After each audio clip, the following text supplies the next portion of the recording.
I'm Justin. I'm Travis. Welcome to Wrestling Junkie. Alright guys, welcome back to our results video.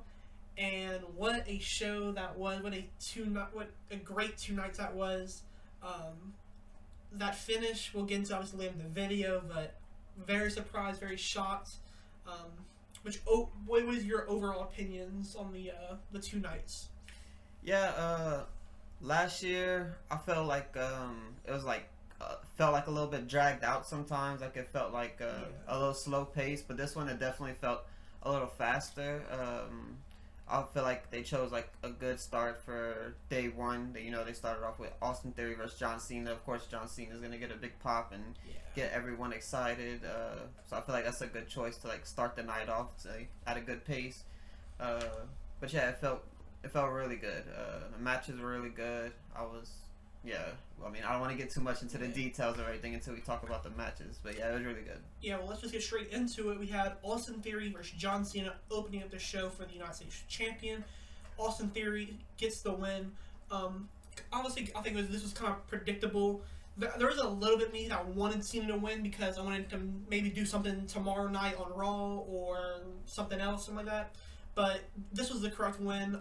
I do wish John Cena was able to do or did do more things. It was a slow, he did his little thing, but overall, for what we expected, this is almost exactly what I expected from a John Cena match. It's a John Cena who we haven't seen in active in years now, Yeah, and the match went a little over 11 minutes, so that's pretty good for a John Cena return match. But yeah, we both predicted Austin Theory and he won, so it was a good match by itself though. And then getting to our next match, we had the men's WrestleMania showcase, and in this match we had the Street Profits come out on top, beating Braun Strowman and Ricochet, Alpha Academy, and the Viking Raiders. And when this match happened, I was very surprised because obviously almost every single person in this match is incredibly talented, and I know they're able to do amazing things, but a part of me was like, okay, they're in a match that has no real build to it. They probably don't care about it. It's probably going to be like a sloppy match. Complete opposite. Just crazy spots back to back to back to back to back. At one point, you seen Ivar do a springboard clothesline. You had Chad Gable do a rolling German suplex to Braun Strowman. Like, Chad Gable is a guy who I hope in the near future gets a singles title run, whatever, with something, because he deserves it. He is truly incredibly talented. Yeah, Ricochet had some crazy moments, jumping off the top rope multiple times onto everybody on the outside. But yeah, the match was really good. Street Profits do end up taking the win, as we said. I believe we both predicted that as well. But them as well for the match, we didn't talk about them too much, but they're always doing like the most athletic things. Like they're like the new like Shelton Benjamin. I like to like compare them to him sort of. But yeah, it was a super entertaining match. Yeah, and another crazy spot was like the Tower of Doom they did. Yeah. That was also like, it's something you see a lot like the multi-men like tag matches, but they did 2 of them, and then they held forward up top, and then Ricochet just jumps in. And like, this is a match where if you don't have a lot of time and you just want something entertaining, this is a match I would definitely recommend you watch if you haven't watched it already. And it's like we named a lot of things that happened, but the match was actually really quick. It was only 8 minutes. Yeah. But like there were so many like spots in it. It felt like it was longer than that. Like it felt good, Yeah. That's how a match is supposed to be, Yeah, for how much time they had, they did nothing. Probably the most you can do with that much time. Yeah, and that's what I mean. Like when we were first talking about like the pacing of it felt good. It started off with the John Cena matches, like sort of like a slower match, but it was still like super hype because it was John Cena. Then you go into a super fast paced match and got everybody off their feet. And then we're going into our next match. I'll let you bring it in, but it doesn't stop the motion there. Yeah, so we have Logan Paul versus Seth Rollins, and before we get to the actual match itself, the entrance.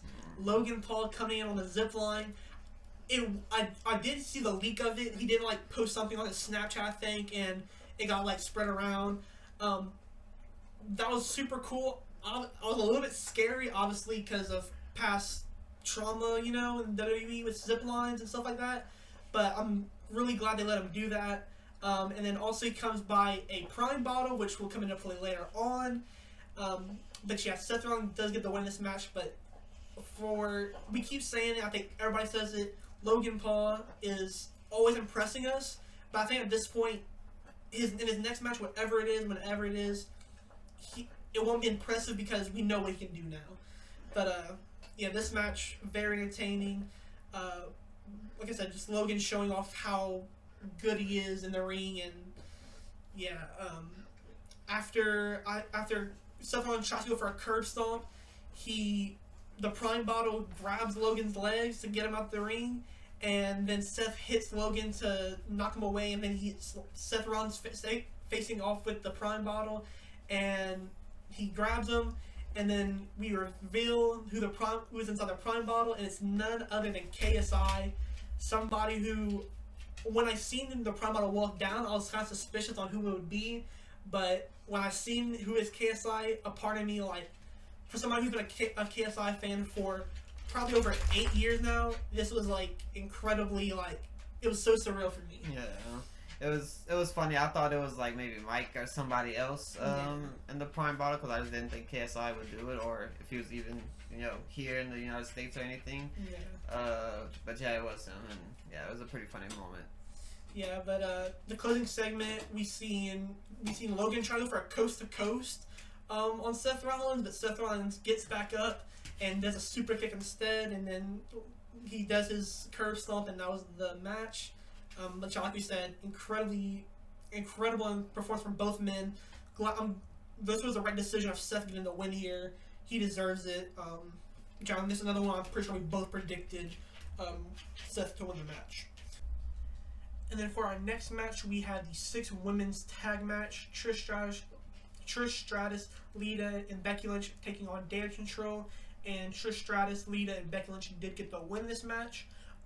With this match, I did have to watch 2 times to really get a better feeling on this match. The first time around, I wasn't a big fan of it, but the second, I did like the pacing a little bit more, and it felt good. I did end up liking the second time around. But yeah, what was your thoughts on this match? Yeah, the match was better than I expected. Trish Stratus and Lita definitely still have it. They're still perform pretty well, and they had some good people to be in the ring with, like Io Sky and Dakota Kai, Bailey as well, obviously. But yeah, I think there's some of the younger people that are really really good, and they were able to help them keep up with everything and kind of guided them through the match. It felt like. Yeah, and for me, I don't know about you, but Dakota Kai for me in this match was the MVP. I think she had the best show in this match. Obviously, in the end, Damage Control did end up losing, but yeah, I think she looked the best out of, I'm gonna say everybody, because you have people like Bailey and Becky who are obviously everybody knows they're fantastic, but I think Dakota really proved herself as somebody who, if Damage Control does split up, which I kind of have a feeling they will after this loss, they haven't really done too much as a team. They won the tag titles, but it's not too much of a big deal since it's the women's, kind of how WWE portrays it right now. But I think if they were to split up, Dakota is a very good contender for a world title in the women's division. But yeah, this was, like I said, pretty good match. I did enjoy this one. Then going to our next match, we had Rey Mysterio versus Dominic Mysterio, and that's another one where before we get to the match, the entrances I thought were really sick as well. Dominic had a little video of his time in jail, and then he came out in a police van and got escorted to the ring by police guards, obviously. And then Rey's was also just as cool. Came out in a lowrider with Snoop Dogg. It was super sick seeing him that, and then the entrance the half Eddie's theme and then the rest of his theme was also pretty sick. Another match which at first the first half felt slow to me, but the second half it ramped up, and I did really enjoy this match. And this was another feud where because this is one of the few feuds that obviously is going on that I feel like it's going to continue after it, mainly because the ending. But yeah, this was another, great match. At one point, after Ray gets him in the corner, he takes off his belt and starts whipping him. Yeah. And then he goes out the ring and then grabs his sister's drink and throws it in her face, which I think for Dominic is a very good heel, and it makes me more surprised that obviously his dad's like the best face of all time, damn near, and it's really cool to see that even though his dad is that he's able to be the polar opposite of Ray. But yeah, in the end, at one point Finn and Damon came out to kind of assist them and cheer him on, but then the newly formed LWO came out and fended off Finn and Damien.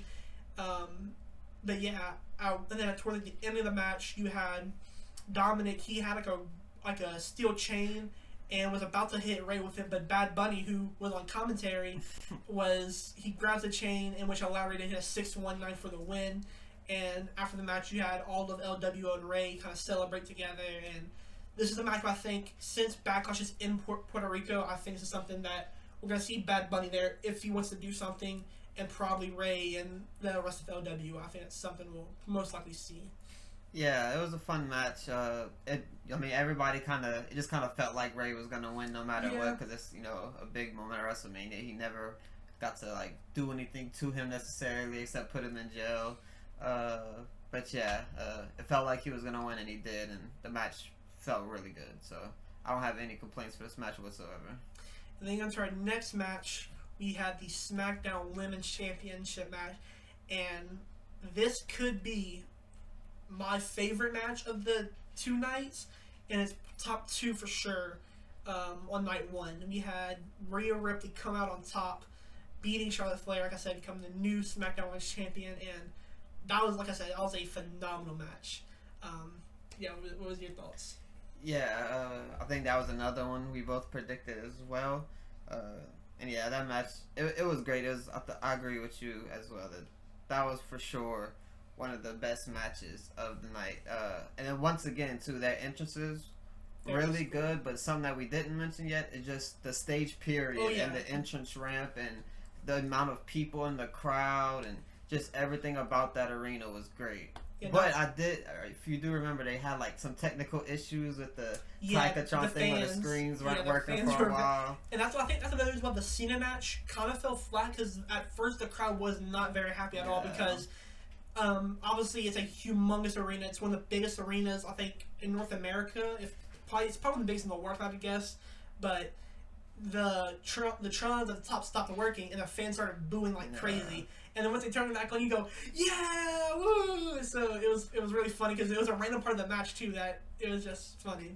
Yeah, that was just something off topic that I just thought about that we had to bring up. Going back to the stage, I'm gonna say this is kind of before we get to Rhea and Charlotte again, but this stage could be one of my favorites of all time. Yeah. I think from a pure look wise, I think it was a legitimate beautiful stadium, entrance ramp, and it fit the theme as well, which is also obviously really nice. But going back to this match, like you said, amazing match. And at 2 points, Charlotte Flair landed on her face twice after a German suplex, and I felt bad for her, but she took it on the chin and kept finishing the match. And then but the closing sequence, we had Rhea and Charlotte on top of the ring, or on top of the corner, and Rhea Ripley hit a riptide from the top rope and gets the win. And it was a very nice moment for Rhea. She looked genuinely so excited. Obviously, he just won the world title at WrestleMania in the co-main event for the night. And this match, there was a lot of talk about what should main evented, and at first people thought it was going to be this match main eventing and the Kevin Owens match being the co-main, but then it obviously got confirmed that Kevin Owens is going to be the main event. However, if this were main evented, would have no problem with it. Yeah. Obviously, the story of the other match was way better, and this match, to me, had a pretty bad build, which is another reason why this match was even better, because the build was not great. Both women could have just not wanted to be there, but they wanted to be there, and like I said, they probably, almost stole the show, if not they really did. Yeah, I mean, they only had a certain amount of time to build from, the Royal Rumble to here, obviously, so you can only do so much, because that's obviously when it was confirmed that Rhea was going to be doing this. But yeah, like you said, this very well could have been the main event. It was just a great match. Yeah, then going into our next segment, we had The Miz and Snoop Dogg back out there, and Snoop Dogg says, "Oh, Miz, this WrestleMania would be way better if you were out here having a match." And Miz is like, yeah, issued an open challenge, but no one, accepted it, and I guess, have to wait till next year. And then out comes Pat McAfee making his return again. We haven't seen him since Royal Rumble. And this was another cool moment. It was something that, it was a nice palate cleanser from the Charlotte match and then the main event. But yeah, they ended up having a little match that lasted just about 4 minutes, I think. And yeah, not only that, we also had George Kittle get involved, 49ers tight end, which is also pretty cool to see another celebrity get involved. And yeah. Yeah, that's pretty much all that was. Not too much to talk about. Pat McAfee won, obviously. But yeah, it was just a little fun match that they kind of just threw in less. It just felt like it was like, they like the last match needed more time, so they kind of put them out there. Yeah, and then going into our main event of night one, we had Kevin Owens and Sami Zayn take on the Usos for the undisputed tag team champions. And this match delivered like I'm glad it did. Kevin Owens and Sami Zayn do get the win, and what a match. This was, from start to finish, this is one of my favorite matches that I didn't have to watch twice, even though I did watch it twice, and I was like, man, this match was really good. Yeah, for sure. They had a lot of, it was pretty much like the Street Profits, the whole, the 4-way tag match, except it was just them two or them four, I should say, just going at it. It felt like that, like the pacing of it was just a lot of just... Yeah. Go ahead. And the way it was structured, it was very nice because most of the match, you actually had periods where Sammy and Kevin had their spurts of they're beating down the Usos and they're in near counts, but for most of this match, it was the Usos beating down one of them and the other person trying to get a hot tag, but they could never do that because Usos are cutting the ring and doing this. And it was great wrestling IQ from the Usos, which translated to I feel like a lot of people's minds. But yeah, after a stunner to Jimmy, Sami Zayn has Jay in the corner and hits 3 haluva kicks for the win. And this almost made me tear up because seeing the emotion on Kevin's face and then Sammy's face of them visually about to cry, I was like, man, that's two guys who are genuine best friends for over 20 years. They said grinding the indies from PWG to Ring of Honor to now WWE together. It was a really feel good moment, and it was a perfect way to end the night. For night one. But yeah, overall, what are your thoughts on night one alone? Yeah, night one, my 2 highlight match I would say is the Rhea Ripley and Charlotte Flair, and obviously the main event. But I'm also gonna throw in the Logan Paul and Seth Rollins, just because it was just a lot of excitement going on. The crowd was really into it. But yeah, night one. We'll get into night 2 later, obviously, but night 1 was definitely the MVP for me. Yeah. Now getting to night 2, we start off with Brock Lesnar taking on Omos, and I don't know your thoughts about this match, but for what the build was and what you think of a Brock Lesnar pay-per-view match, this is what I kind of expected. Yeah. A very quick match. Surprisingly how they started and ended it, because in my opinion, it was mainly just Omos beating down Lesnar, just had him bear hugs, hit him with power slams and stuff like that, and yeah, it was about a 5-minute match. At one point, you had Brock. He tried to go for an F5 the first time, but his back fell out. Then, as Omos was about to go for his double hand choke slam, Lesnar gets out, hits him with an F5 to end the match. That's pretty much into this match. There wasn't much to talk about, but for what it was worth, I think that was the best you're gonna get out of Lesnar and Omos, because Lesnar was just with a paycheck at the end of the day. Yeah. I mean, for an opening match, I wish they wouldn't have opened with this one. Maybe open with the Gunther match or something. But yeah, I feel like this should have been more towards the middle, to give it a little slow point maybe or something. But yeah, it was a decent match, like you said, though. It came in under 5 minutes, and that's what you expected at the end of the day. It was better than what I thought it was going to be. I'll say that. And another thing to add, the pacing of night 2 felt very similar to night 1. At least that's the way they tried to do it. But we'll kind of get into that later on. But to me, it kind of fell flat. But yeah.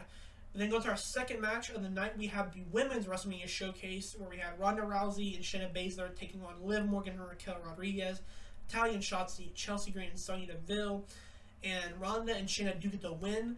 And I'm not surprised about the outcome. However, this was obviously, you can say just the way like a heels should wrestle. Because in this match, Ronda and Shayna hardly ever in this match. They had a few times where they were doing something, but nothing much. But yeah, for me, the MVP of this match was Chelsea Green and Liv Morgan. Yeah. And Shotzi as well. For me, Shotzi, after Survivor Series, I was kind of like, ooh, she messed up a few spots, but she's somebody that I know can be really good. But this really was like, okay, she's actually really talented, and this is kind of like a redeeming match from her.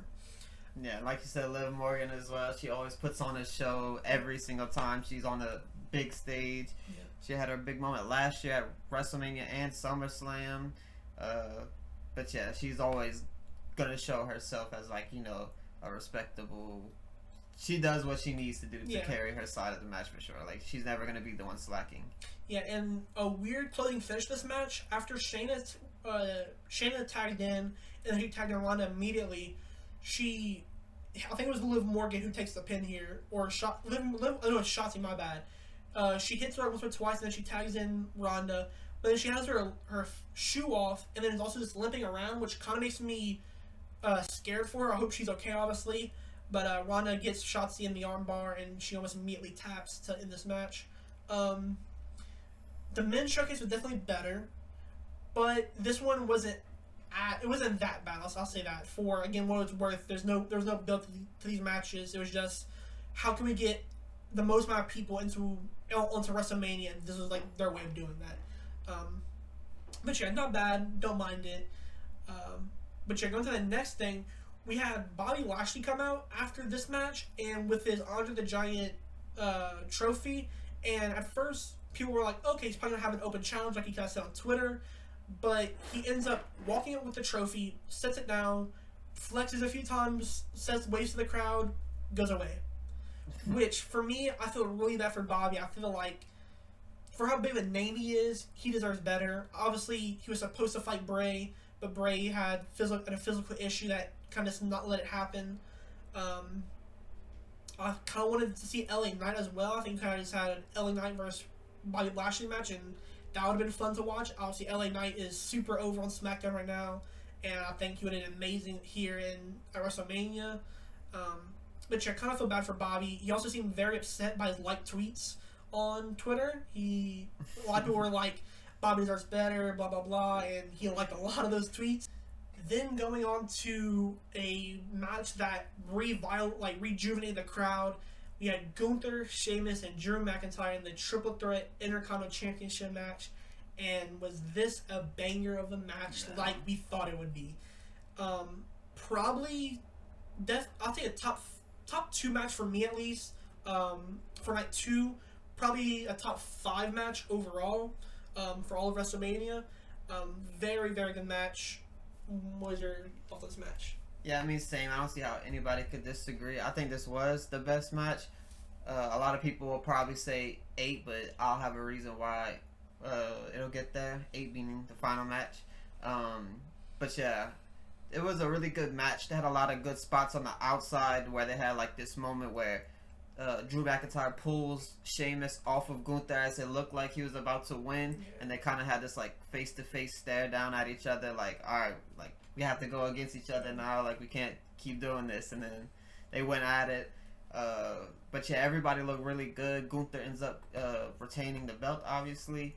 But yeah, I'll let you give your opinion. But just that, for me, the moment I just mentioned, the face-to-face moment, that was like pretty much the biggest moment of the match, it felt like. Yeah, the 2 of my favorite spots in this match was Sheamus was on the apron, and then he had Gunther in for the 10 beats of his 10 like chest strikes on Sheamus, but Drew McIntyre kind of gets in his face and is like, you know what, I want a piece of this. And then they keep trading. Sheamus does his shots to the chest, Drew McIntyre does his chops, and they kind of go for like, I think like about 10, and then they get back in the ring and they scrap for a little bit. And another thing to add, the chops in this match were brutal. Like those people say wrestling's fake, and it obviously is staged and stuff like that. It's like rehearsed and all that. But those chops is something that you can't fake. Like the sounds that's making it are like very real. You can see on their chest, obviously. Sheamus is a very white guy, and you can see the redness coming to his chest, and yeah. Also, with this match, they had Titus O'Neil in commentary, and I will say it wasn't great, but it made it hilarious because he was just saying random stuff, and I think midway through the match, I'm pretty sure somebody told him to shut up because midway through the match he just stopped talking for like he'd only say like a few sentences at a time, and then he was just done. So I thought that was kind of hilarious. But another cool part was when Sheamus did his beats to Drew McIntyre and went all the way up to 24. I think he was trying to get to 39, but Drew was like, "I'm done with that. Get me out of there." But yeah, there was a few close counts where I thought Sheamus was gonna win, and to me, it felt like the crowd wanted Sheamus to win. They were like when Sheamus had his bro kick, they went crazy. When he did the Celtic Slam, I think it's called, or kind of the Razor Ramon finish, he did that, and the crowd went crazy. But then to break up that pin, Gunther comes to the top rope, does a dive, and which is something you don't see him do. But yeah, Gunther does get the win. Very good finish. I think Gunther is somebody who could challenge Roman.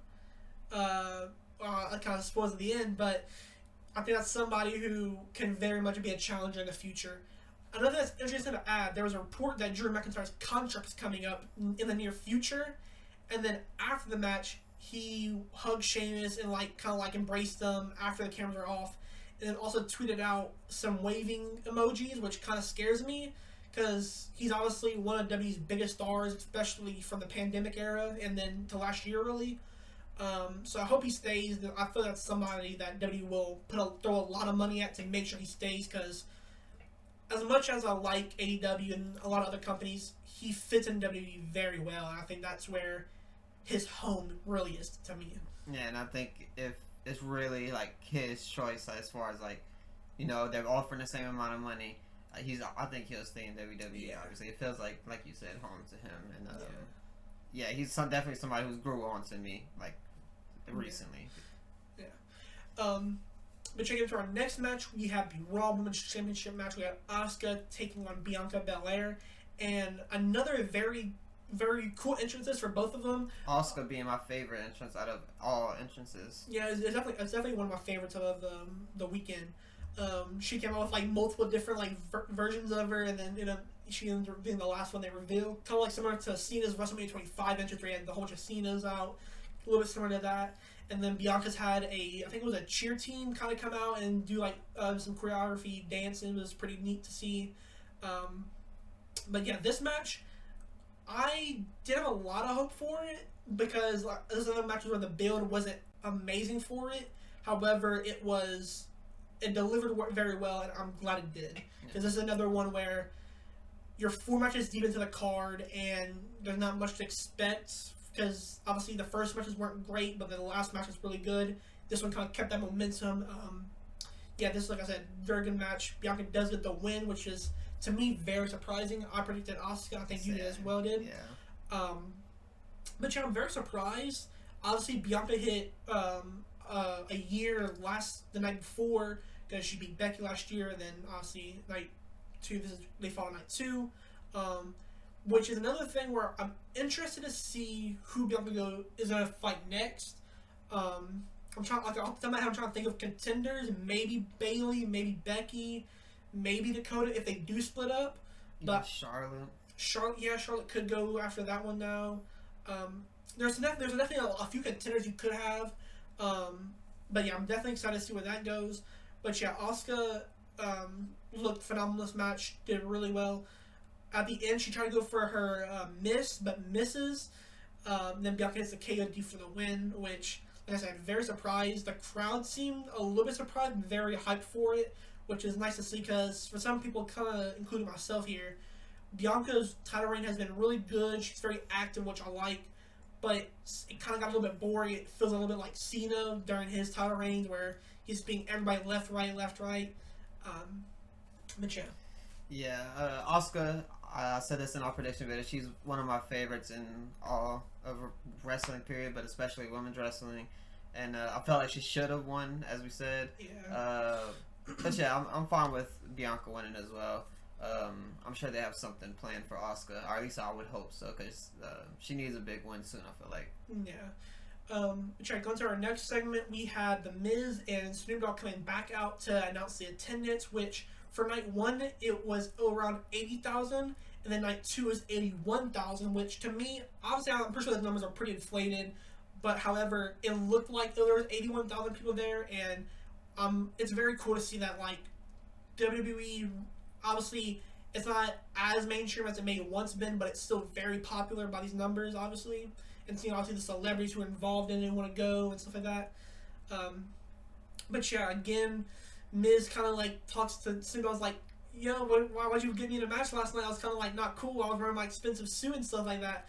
And then Snoop Dogg's like, well, you know what? Another idea. How about you have another match tonight to redeem yourself? And then he's like, no, I don't want to have a match. He's like, I want him to come out. And then now, despite Shane O'Mac in the late 90s, early 2000s being like this crazy guy, the past few years he hasn't been great to fans, or fans haven't reacted to him very well. And yeah, Shane McMahon comes back after about 14 months away from the company. Yeah, this is something that I was very surprised about. But yeah, they get in the ring, and he Irish whips Miz against the ropes, and then does a leapfrog, and then within a minute 20, after he lands, his knee or his quad gives out, which I feel really bad for, but it's one of those things where I know some people are probably very happy because they don't like Shane. Which I feel bad for him. Obviously, coming back and then immediately getting injured is something that is very tragic to see. Yeah, you don't want to see that. You know, he just hasn't kept up well with himself. You can kind of, you know, see that in like his body and everything. And yeah, I hope for the best for him though. Yeah, but however, after that happens, Snoop Dogg gets in the ring and is like, "Yo, Shane, are you good, man? Like, what's happening, man?" And then I'll say this: Snoop Dogg saved the segment a million times over. He was the MVP of the segment. He gets in, he hits the Miz twice, and then does a people's elbow. It was hilarious. The worst people's elbows. Yeah, it was hilarious. But yeah, Snoop Dogg saved the segment, and a true like performer where he knows how to improvise. Cause I'm sure that was something that they probably planned after, but he was like, you know what, I'm just gonna do it now. Just F it. This is good. Go for it. But yeah, he did his thing, and this is something it was very, very funny to me. But yeah, going into the co-main event, we had Edge taking on the Demon Finn Balor. Another one where Edge had a sick entrance coming out in like this like, I don't know if it's like glass or like glass shards or like diamonds. I guess it's like glass shards. Comes this glass shard mask, comes from the ground, fire everywhere, smoke everywhere. Then he has like his wings out. It's more of a brood Edge. His a sick entrance. Obviously, Finn Balor comes out as the Demon. This is one of the ones where we did get wrong, however, and we both predicted Finn to win this one. However, Edge does it to win for this match. This is a weird match for me because it was very entertaining. However, Finn, we'll get into it a little bit later on, but Finn, Edge was a ladder at Finn, and he tries to block it, but one of the middle like steps hits him right in the face, and at first I'm like, oh, that thing hit hard. I'm like, oh, I hope he grabs his head immediately, but they end up having to kind of like stop the match and give him like stitches right there, which I don't know how you do stitches that quick. I guess you get staples or like glue maybe to like put the wound back together. Yeah, this is a very good match, very entertaining. One thing I thought was really unique about this match is you had, after Edge had him on the outside in the corner of the cage, he got two kendo sticks and kind of like jammed them between, which I think was kind of cool. It's something you don't really see a lot. But yeah, what was your thoughts about this match? Yeah, I mean, for what it was, obviously, as you said, he got hurt mid-match, and that kind of threw it off a little bit, but it was still really entertaining to me. Yeah. One of my favorite matches of the night, probably my second or third favorite of the night. But yeah, it was, for what it was really good. It obviously ends with Edge. He gets Finn Balor's head, puts it on a chair, grabs another chair, hits him again, and that's the end of the match there. But yeah, it came in at 18 minutes, maybe a little bit too long. Yeah. But the fact that it was Hell in a Cell and there was the ladders and everything involved, it kind of it felt good. I see what they were going for with like the TLC kind of thing. They used tables, ladders, and chairs throughout the match. So I see what they were going for. Yeah, and it felt like once Finn did get injured, I think they were like, okay, let's do all our big spots just back to back to back, and let's keep going. Which one of them that I thought was really cool, I thought they were going to do something even crazier, was after the Edge with the table in, he puts it in, but then Finn kind of counters him, gets him on the table, and is about to go to the top rope, but is like, you know what, screw it. Jumps to the cage, climbs up, jumps, it's like, they made a little platform for him, and he's about to do a coup de grace from up top, but Edge gets out the way, and he goes through the table, which at first I thought he was going to go to the top of the cage and just drop down, which I thought would have been like crazy, but I'm sure obviously with him being injured, you can't go that crazy because that damn well may have killed him like it did Mick Foley, Yeah. But like you said, it was entertaining. They kind of just like went through their spots kind of after obviously the time, like you said, it's a bit inflated because of the injury and the stoppage time they kind of had. Which great match. I'm hoping this is the end of this feud because this has been going on for well over a year now. This started like last WrestleMania, and then obviously with Edge starting the Judgment Day, and then Finn taking over Judgment Day. So I hope this is the end. I hope Edge, because obviously Edge is going to be in his final months of the company. This could very well be his last WrestleMania for all we know. Maybe he goes next year to 40. But yeah, this is, like I said, a great way to end this feud. I'm excited what they do next. But now, for the main event of the WrestleMania 39, we had Roman Reigns taking on Cody Rhodes for the undisputed Universal Champion. What were your thoughts on this match? Well, I mean, first of all, the match was really long. It was 34 minutes, but it was throughout the whole thing. I think it could have been a little bit shorter, but it was entertaining throughout the whole thing. I think, for me, at least one of the biggest points for me was it was towards the end, sort of, where Roman Reigns, it seems like he has all the advantage. He has him down. He goes for the Superman punch, and then Cody Rhodes counters it into a pedigree. He pedigrees him. He goes for the count, but he ends up kicking out again, and that just felt like the moment where it was like, man, it's like I've done everything at this point, and like I still haven't got the win. Like, what else can I do? And then after that, Roman gets him into the guillotine for a while, and then that's another one of those moments where it's like he's trying his best, but he just can't get over it, But yeah, I'll let you get into what was your favorite parts. But I think those two moments were kind of like my things. Like, it's like he was like fighting everything he could, but he just didn't have enough to beat him, Yeah. And one thing I'll add before we get, I'll add two things before we get, after I get to the match. Roman's entrance, I really love having I guess I don't know if you call it like an orchestra or something like that, but the people playing the pianos and all the instruments for his theme was amazing. I thought it was really cool. And then another thing, Roman is the master of very near fall counts. He is the master of kicking out right like that 2.9 seconds where it's about to be over, but he kicks out. But yeah, at first we have Roman just Cody at the start kind of was in control of the match. It felt he had him in they traded holds and stuff like that. Then Roman gets Cody to the outside, slams him on the entrance ramp a few times. Then he ushers Soda to come see, kinda. And then after Cody gets Roman back in the ring and he kind of takes control of the match, he's on the apron, but then Solo Herman gets a little chair, hits him in the side, which I don't know if Cody was selling it really well or he actually hit him pretty hard in the ribs, because throughout this entire match you'll see Cody hold his left ribs, and he looked in pain a little bit, but like I said, it could just be him obviously just playing it off really well, because I mean that's what Cody can do. He's able to play off injuries. But yeah, midway through the match, after Cody's about to hit a crossroads, he hits it, and then Paul Heyman gets in the ring, distracts the ref, and then the Usos come out and deliver a double super kick to Cody. And then after that, you had Kevin Owens and Sami Zayn come out and just get them away. And he has another even though Cody, Kevin, and Sami aren't a thing, they're kind of they have those things where I have your back because you have my back, and vice versa. But yeah, this was the closing segment, and we'll kind of like transition to that. Very surprising because you had Heyman distracting the ref again, and then while Cody is about to hit a third or either a second or a third crossroads, he's in the corner, but still a hurry up after being thrown out, by the way.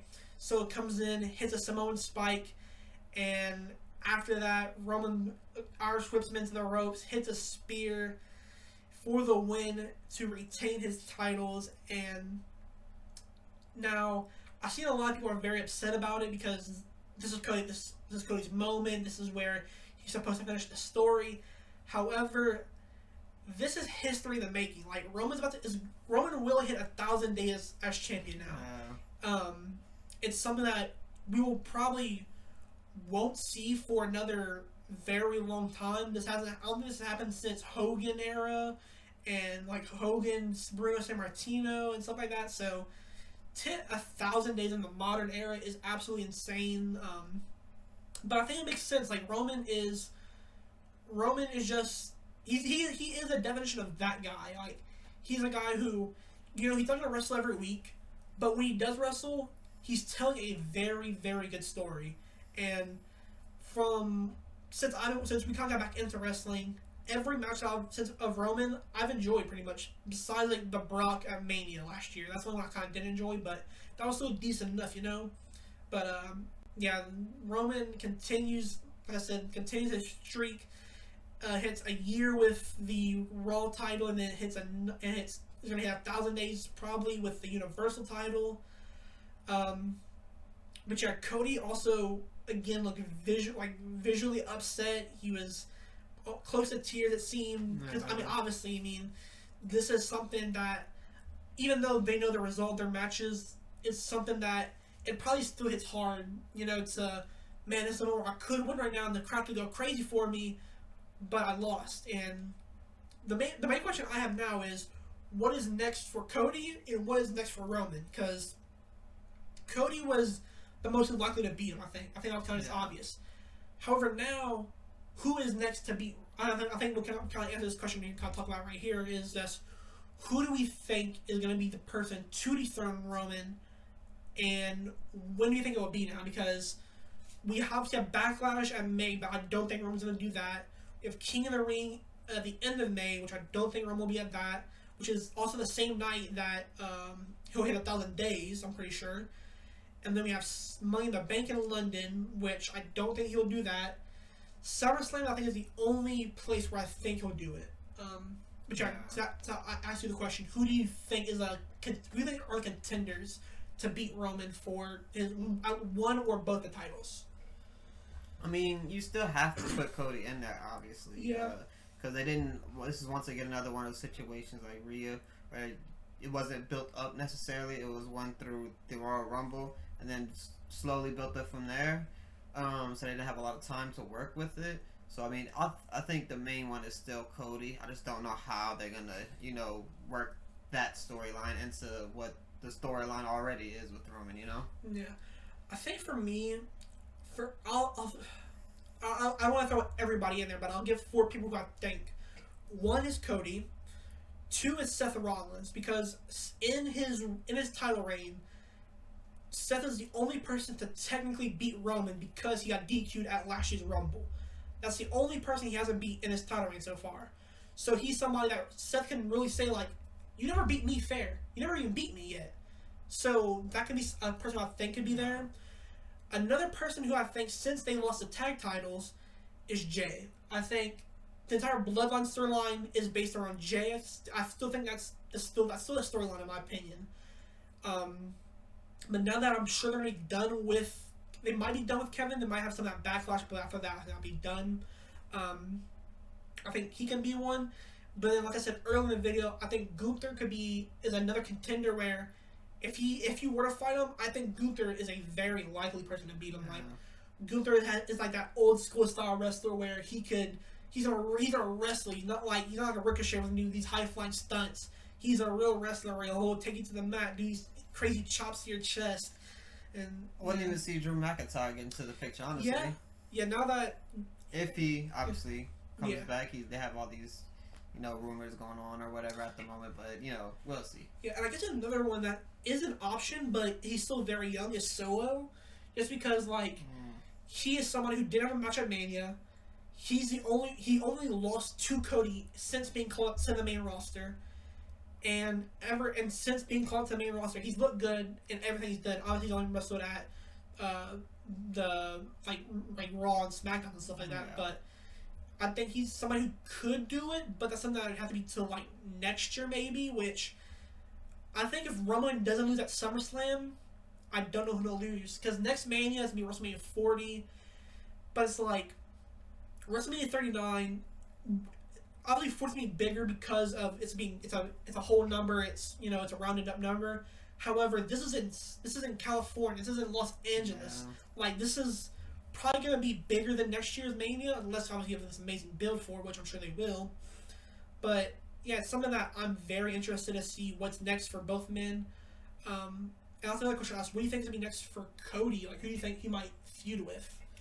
Like I said, I'm still gonna go with Roman. That was my prediction for Roman as well. So I think they're gonna build it up some way. I just don't know how. Maybe it's gonna go off of, you cheated to do it, and it just goes from there. But Triple H has done good with his storytelling so far, and obviously the whole team. So I guess we'll just see probably this Raw, honestly. Yeah. And speaking of Raw, I don't make this video too long, but obviously we didn't get too many surprises in Mania. Obviously we got Shane and Pat McAfee, and obviously the results were shocking. But do you think anybody's gonna return or debut tomorrow at Raw? Nah, maybe some people coming back from WrestleMania, maybe like a Trish Stratus or something like that. But I don't know. A part of me went thinking that Cody was gonna win this. I thought that Randy Orton was gonna come back and maybe start a feud with him, because obviously Randy was Cody's mentor. He was somebody who brought Cody in, but then Cody kind of they ditched, and Cody did his own thing, and Randy obviously stayed there. He's somebody I thought they would. I think if he won, that's something they could do for Cody, and that could still happen. Maybe tomorrow we see Cody kind of doubt himself, as maybe I'm not ready. Maybe he told Solo this past week that he wasn't ready. Maybe he's maybe I'm not ready. Maybe he starts doubting himself, and then Cody or Randy has to come in his face and be like, "Hey, I think you are ready. You just have to have that confidence back in yourself." But yeah, that's gonna be the end of the video. Any last thoughts you want to say of WrestleMania 39? No, I mean, it was great. As I said before, the pacing felt a lot better. I like this one better than last year, I think, as a whole. But yeah, it felt great. All the matches were good. The stage was amazing. The entrances were amazing. The crowd was amazing. So yeah, just as a show completely, I think they did great. Match day one definitely better than day two, but that's mainly because of just things that happened with injuries. They had two, technically, if you count the Shane one and Finn Balor when they had two injuries in one go, and then you have a Brock and Omos match to start off the night. But yeah, it was great though. Yeah. I'll ask you one more question. I'm sorry for too many questions, but favorite match of the weekend? Not as far as wrestling, but just entertainment wise, I'm gonna go with Logan and KSI reveal and all that. You just have to. It was just an exciting moment for me and everybody in the crowd, honestly. Yeah, I think for me, I am gonna. A part of us give it to Roman and Cody because obviously the story. Excuse me. But I think I'm gonna give it to Rhea and Charlotte. I think like we said, the build wasn't great. However, the match over delivered, and to me, also another thing I'll say is I think when Dave Meltzer releases his star ratings for this match, we will have multiple 5-star ratings coming from WrestleMania. I think Roman and Cody could be one, Rhea and Charlotte should be one, Kevin and Sammy and Uso should be one.